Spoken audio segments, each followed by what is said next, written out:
East New York has historically been considered one of the toughest neighborhoods in Brooklyn. One of my leaders said to me when I first came on staff, she said, "My father told me God has turned his back on East New York because of the poverty and the crime and, all that comes with that.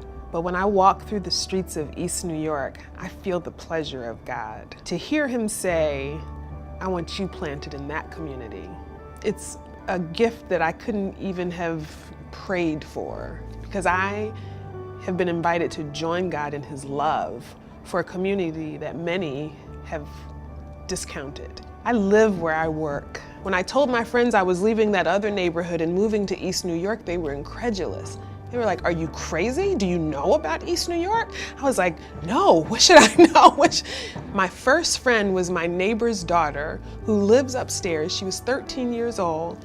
And she and all of her friends in the summer would sit on the stoop waiting for me to get home. And I would walk down the street and she would say, "Miss Carolyn, are we gonna do a book club reading tonight?" And I just couldn't resist the hunger in these kids' hearts. Our kids in East New York, inner city kids in general, experience a lot of loss, a lot of abandonment, a lot of disappointment.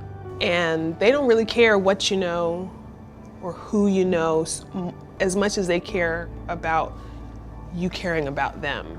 And that if you make a commitment to be a part of their life, you're gonna be there for the long haul. I have 3 children of my own, a 20-year-old, an 18-year-old, and a 16-year-old. My 2 girls are in college, and I've been in deficit for the last 3 months. I have not gone hungry. The tuition has been paid. The lights have stayed on.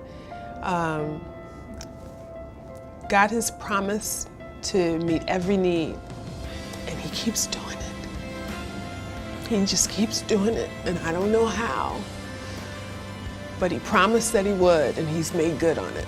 If this is what God has for me, if this is my purpose, it doesn't get any better than this.